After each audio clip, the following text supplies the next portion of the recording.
Na hardranganna bhfuil sibh tá mé an seo faoi dhearra bhí mé an-ghonóthach le tamil is dócha agus ní bhfuair mé an seans an fís an seo a chur le chéile I gceart. Is fearr go deireanach ná go brach. Better late than never. Is fearr go deireanach ná go brach. Agus tá mé osfar góir nniu, I'm before you today, le fís an nua, agus an Téama tá an gceann seacht nó Scoil. Agus tá nótaí fápéir an seo agam, so bair an camera chasa inis agus spéidir go gas mé ríis gan tamlíne má tá rud na ggóla rá agam libh. Jenny mé mo dhíhil labhairt go máil, tá mé tosú inis, labhrói mé go máil, agus bheith sé sin níos éasca ormh mé a thuiscint an sin. Anhfuil sé sin ceart go leor. Tá sé ceart go leor. So cas mé mo chamar timpeall, agus feici mé híd cad atá an bápéir imagine, well seo seanach go láilinn, tús má leat na habre. A good start is half the work. So seo ceacht Gaeilge, agus chuirmid tús maithiste agus an seanach go le chéine sin nó tús má leat na habre. Áisiúil agus tú ag scríomh thuma. Agus an ceanile a bhí agam díreach ag tús an ís an seacht nó an ceann sin is fearr go deireanach ná go brach. Agus ba bhuair múnseirí in an ceann sin a litúidíh más má le hí nó leis. Ó sin ceart go leor. Ok, cas an camar timpeall arís go bheice mé. Ok, gá glún. Well seo glún, glúnella, glún, agus cén chuí dhéartha sin how would you say two knees? Now a héin a dó, tá méid in an chorah, we can count, tá méid in an chorah, a héin a dó, mucgus bó, trí a cahar bróga lehar, cuaig a sé, cupán té, seachta hocht, sean van bocht, ní a je, cóc a che, tá ceann sin agam na bhfuil, cas mé an camar timpeall arís, glúnella, sin dó glún, a héin a dó glún, ní ha. Aithríonn dó go gá, ní le sagam cén fá, ach aithríonn dó go gá, nuair a chuirn tú é ribhrud, sa mar hampla gá glún, gá chóir, agus rudella hálín nó go gcuirn tú isteach héit. Níon si sin cíal? Tá spána mé díobh. Glúnella, gá glún, GH. Well, an seo fecinn sibh gá glún, cat a gá chat, gá lámh, níl tú ná héit a chuir seach an sin, agus nach aisteach an rudé. Isn't it a strange thing? Nach aisteach an rudé, aithríonn gá go beirt, nuair a labhraíonn tú faoi múnseirí nó hismóirí nó nuair a labhraíonn tú faoi dhaoine I gcuideanna. When you talk about people in general, you don't use gá úsáideann tú beirt. Aisteach, strange, tás agam. A rénos, sin í an real. That's the rule. Cas an camar timpeall agus chuirn tú isteach héit, agus being on focal san iver ulred. The word is in the plural. Unlike the other ones, that they're not in the plural. An example would be gá wadra im HADRA, not gá wadri. Anseo, it's birch múnseirí. Tan ceann sin san iver ulred ceart go leor. Sin scéal fada. And you don't need to know the long story. Díreach a méid sin de bheitthrólas agah, that's the way it is. Agus rudella faoi nó seo jean clachtú máistrucht, so an dignta mé clachtaí, agus a héile clachtaí, more practice, and still more practice, agus chucaí nó an dignta mé tagann sé chugad sa níos éasca. Mar sin, má dhéanann sé sin cíal, if that makes sense. Cas mé mar fón timpeall go bheici mé. Cáil méid dul inis focair nua. Ná habar gohfuil sé sin fear, sin Ceanáil, don't say that is true. Phléasc sé amach cuioine. He burst out crying. Leabhar seachas an ceann sin. A book apart from that one, or any book apart from that one, leabhar seachas. Leabhar apart from that one. Caithfidh mé a must, or I will go to Galway. Tá madra fián agam sin dána más maithliv. No so ha madra nachhfuil ciúin, níl sé ciúin. I gcónaí ag tafan. Tá madra fián agam, tá sé imiche ó smacht fad. He is gone wild entirely. Tá sé imiche ó smacht fad. Nó an ceann sin go maith?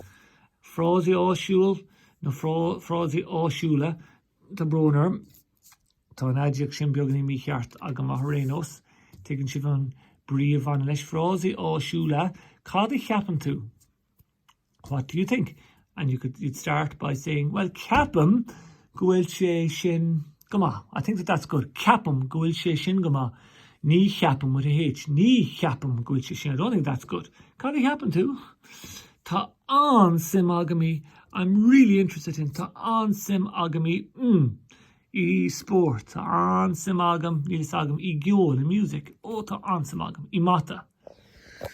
Tá an sim agam. I nuelge socha. Yeah, it's still good. Cosme and Carmer Chimba Gavekime, Morris Old Shin, as you know. Morris Old Unchor. Níl sagam. Tá sé nam den Harpegicus, no Morris Old Unchor. Tá sé nam Lowen. It's break time, as you know, teacher. Morris Old Unchor. Tá sé inam sussa. Inam sussa. Shin jas, can ashul freshen? Yeah, Capam, good shin ashul homa. Lenny me right back. Oh, sure, Kenella Honik Mir and Shinjir second Neil and Dara Rawa Agum. Shin, I have no choice. I have no second option. Neil and Dara Rawa Agum. So fake your who shoe the reach now. Now, which she the look of jazz. Agus lehi me lachana kuig. As an laursha agus feki tuna frozi shinnik chak the stach. On shinner lachana kuig. Now, ni lehi me at lachana one chief. Chirk agus an titular tire reach now and muncher nua le onye neatly. Cabajilla hain. Wrong car, no haberlum gotta be the wrong a car a dog me mlina. Flesk an mostrorin a mach eg queena. She is lesh a hoogloon. Oh, moshe the helle session. Tor wrong be eladum shachas wrong a car. Varir, shin unfortunately, varir, kahi me eid a horchditch. Ursa an priveja. Neil an Dara Rawagam, I have no option. I thought the posh this wrong shin fion. The posh in that wrong are dona, Neil she'd cune, Toshi dona, Toshi imicha o smack their fad, Ursa an moster o rien. Ags na pictory, fake, here sewer, stoha don moonshore, toy queena, fake, Toshi impi. Aaron Brevedge. He's begging that she impi Aaron Brevedge rangella a horch do. Ach, Neil and Dara Raweg and Brevedge. Fake, and shin tossin she queena. Oh, and I'm J. Agus and Rowan Cartega, ground a posh di fion. Vi sheet fion. Ig dausa na bowerge. Cad fien wrong lug ella o edix cahav stuff. Hurtja, hortja, rulja, bulja. Yeah. Tá siad imiche ó smacht ar fad. Bhí an ceart ag máistir ó rian, ach sin é an saoil. En is sé fáistí, tuigeann sibh an saoil chrua a bhín ag múnseirí, ach ní na múnseirí an seoch I Scoil Chrín éfa. Mar níl sibh fion, gur míle maithagah tá sibh múnse agus jabésa. We don't have that hard life here because you're múnse, you're mannered, and jabésa, you know, good mannered, another way to say the same thing. Múnse agus jabésa agus gur an maithagah tá sibh aus, bellissimo. Casim an Carmer Chimpelrísh. Le me either lug le agus le me an lehana jeep. So an is scream me cora virtue agus a chora dúsáid me an Gaeilge seachal lug atá hús an sin agus is socha beidir rud na gohile. So fanga fecimid. Áine agus asing atá sa scéal seo. An lúna ríis, Scoil ríis, ashling. Stop an hanshin. Tús seachtain a nua is a hí. Nár húla tú tús maithleat na haibra? Áine. Fuair mo wamo, chó wadra nua ag an deir seachtainna. Ashling. Ná habar gúil sé sin fír. Tá édarm. Buatla madra all go géir at ní cheanói ma hismahóri kendam. Áine. Fléasc mo rethar seán a maithí cuine nóair a thula sé nach mé na madraí ag dul a bhaile leis. Éidirtsa agus seán I cuine tá an chuma nach bhfuil duine bis sásta do wamo bhocht féin. Ashling. Tá tuigeann tú mo chás. An gapan tú go dúirtí mo hismahóirí madradom seachas sin apart from no in place of seachas rochar do mar bhreithlá an bhí se thugan, áine. Tá an sim agat í Madri ceart golóir. Bíonn siad fián go minic áfach. Nach míon, fián sin bíonn siad dána nó ní bhíonn siad ciún go minic sin ní ddíreach inis agus arís a hí gcónaí sin afan go minic áfach is, however, áfach. Bíonn siad fián go minic áfach. Nach míon, airnta, na rinne me dearbad ar mar ceistach an sin nach míon, mar ceistach. Nach míon, Maris Olditch ní chuirtí do bháthar suas le sin. As you know, your mum won't put up with that. Aisling, cad a dhéanhí mé in éon cur. Sin mar ceiste gan sin, thoma na typos, tá siad an. Caithimid dul isteach the wrong in ish rénos. We must go into our class now anyways. Clusham clugging na scuile. I hear the clugging na scuile. Ding-a-ling-a-ling-a-ling-a-ling. A hilla ball. Sin, more later, a hilla ball. Now, Hogri mé mas live ashta a scríb thomá. So sin córa leis an bhoclar nó seo ashta. Agus an tíidir tá seo nó patí. No, fake. Typo well an sin moscéal féin. Ní rág mé spás an sin moscéal féin. Sin scríb nócht bí. Mas live leis an Gaeilge céine. An lún a ríis. Scoil a ríis. Ná imi an gera seachtainna. Cór bechór dem rá. Cór imi an gera seachtainna. Tús seachtainna nuas dótha agus. Ar nói tús maith leat na haibre. Éist. Fuair mo wamo gá wadar nua ag an gera seachtainna.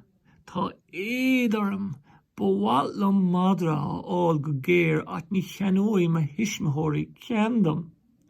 Phléas go raithar seán am haid cuine, nuair a thula sé nach méach na madraí ag teacht a bhaile linn. Tá éadar an cinse a tá méid sásta do wamo bhacht féin. Janie an colúdar sin the company will do good for her. Janie an colúdar machastí. Poor mama, poor granny. By ar an cuairt a thuirt orthaí níos minicí. We'll have to visit her more often, as seacham á freisin, from now on as well. Ní rud donna é sin. That's not a bad thing. An gapan tú go dúirthaí ma hismithóirí madradum in place of seachas ruchar dom a bhreachlá an bhí se thugan. Cad is féidir lom a ráleo unas gnéistói siad lom. What can I say to them so that unas goch, so that they'll listen to me? A hilla ibre, typo an sin freisin, an tisil ginneja, sin, yeah, an achrin ober go ibre sa chá seo. A hilla ibre, chimpel an chi, Beiger, ara a horse de seán, ní smó chlachtaí ar an piano. Tá an sima go mí madri ceart golóir. Bíonn siad fián go minic áfan nach míon. A cabhrói tréáil maith le sin. Jéirí mé sin le na hismithóirí rénos. Caithfidh mé sláán a ágáil leat inis. Dheofaí mé an madra sin ar bhealach éigean. Dheofaí mé, I will get that dog some way. So, sa chá sin bhí mas live diary an trí gceist. A dtí mé, díalann a glítar ar diary agus bhí an cailín seo ag déanamh crusíos ar an rud a bhí ag tasamhaí go géir ina díalann féin. So bhí sé sin go jazz, díalann agus córa mas live gá bhealach chun an Gaeilge sin atá ag de haspáint. Agus scríb mé nóta an seo dom héin agus manad an Gaeilge. Ní bhac mí leis an scríbnót, mar tá sé beag in casta ach an rud a bhírann sin agam an sin arálaí libh ná. Nuair ecann sibh Gaeilge bhá, mas live bí leabhar nótaí beag agutsa agus cuireadh seachtainna na focail ag níos mó ná sin is socha na phrásaí écann tú a bheith áisiúil i do scríbhnóireacht agus té siar agus piocamá agus cuireadh seachaid. Mar tá sé agam an seo, tá tú géirí mas live, you're trying to impress is socha an duine a bhíns ag léamh. You're trying to, so tá tú géirí dul í bhaim ar an duine bhíns ag léamh I gcónaí do chuid Gaeilge nó your béarla agus an bealachas fearr chun é sin dhéanamh nó an severs, that richness of language you have sa bhéarla nó in Gaeilge a chur seachad a scríbhnóireacht. Agus ná bígí cúchlach. Tá sé scríb an seogam. Ná bígí cúchlach means don't be shy. Dígann mé, there's no marks going for shyness. Níl éon warch ag dul le chúchalacht. Phléas gomach leis an deangatágaí agus tá spáin gúil tú sever le Gaeilge agus sioffi tú na marcanna socha agus sioffi tú socha spéis agus áirt do únseora sa bhealach sin. An dhéanann sé sin cíal tá mé ceappa go dhéanann sé beaganín céile a rénos. A fáistí bhain mé antáit na bhas agus feicim sé bhríis go lua. Go nairí léamh. Slán agus go amach go bhas a bheith géise clum.